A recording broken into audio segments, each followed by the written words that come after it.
If you are Christian or grew up Christian, you've probably heard of something called original sin.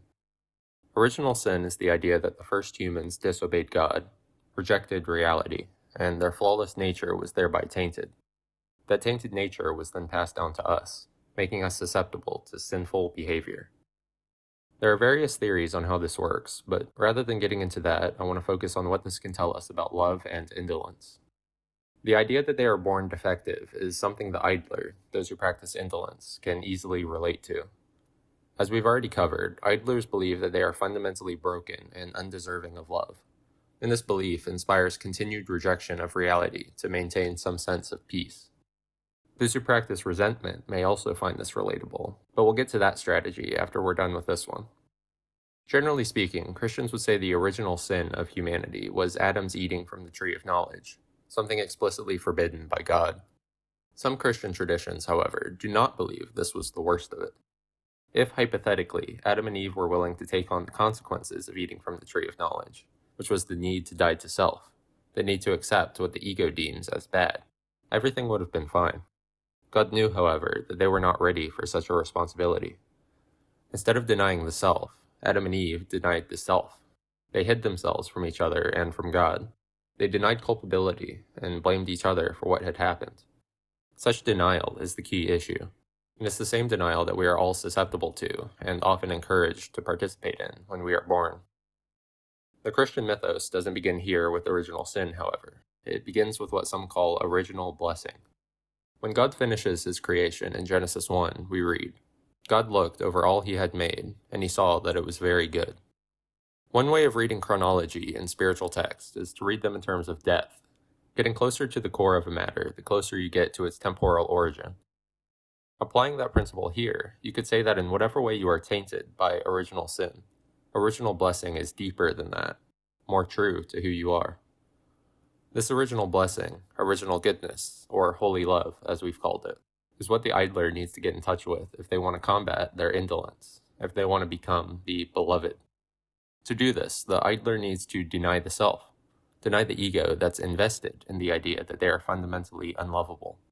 When that's accomplished, they are left with a clear view of the world and themselves as God created them, as they are in reality, which is very good. What the idler doesn't understand is that the original blessing, holy love, is not contingent. It doesn't depend on what we do or what circumstances we find ourselves in. Our actions can affect whether or not we're aware of that goodness, but nothing can remove the goodness itself, because it's a core quality of reality, and of us as parts of reality.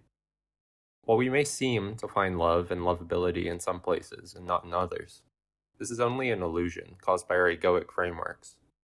Seeking external sources of love is something the idler ego thrives at, but this constant seeking only reinforces the belief that there's no love here, that you are not fundamentally lovable. The sloth that results from this, the sense that you and your life's work are not truly worthwhile, finds its counterpoint in action or right action, which is the sense that's fostered by holy love. Right action is the resolve to do what needs to be done, the resolve needed to counteract the downward pull of the ego or the flesh. When goodness and lovability are inherent to reality, and inherent to you as part of reality, no work needs to be avoided. Would tending to your needs, expressing yourself authentically, or doing what you want to do evoke negative feelings in yourself or others? That's okay. Those negative feelings can only take away your peace, can only become a problem, when you give them priority over the original goodness of life, which is here regardless of those circumstantial matters. Holy love does not mean you won't experience pain or that you'll get everything you want, but it does mean that there's a pleasantness to life that's accessible in the midst of that pain. The unconditional pleasure, unconditional lovability, not only makes life worth living and living to the fullest, it can also ease whatever pain you may be experiencing, whereas denial generally serves to increase the pain. That being said, it's possible that you're satisfied with the current conditional peace you've managed to establish. Maybe you'll be able to maintain that peace in perpetuity, keeping out everything that could challenge it. On the other hand, you may realize that your peace is lacking in some way, that it's fragile and could come crumbling down at any moment. Whichever situation you find yourself in, there is a peace that's more stable and more satisfying. A peace you don't have to work for because it's inherent to life when we're not working to deny it. There's a love that, likewise, does not need to be worked for. That's also unconditional. A love that you are worthy of and cannot not be worthy of.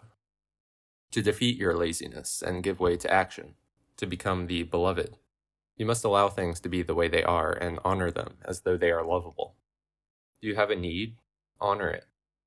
Are you experiencing uncomfortable emotions? Honor them.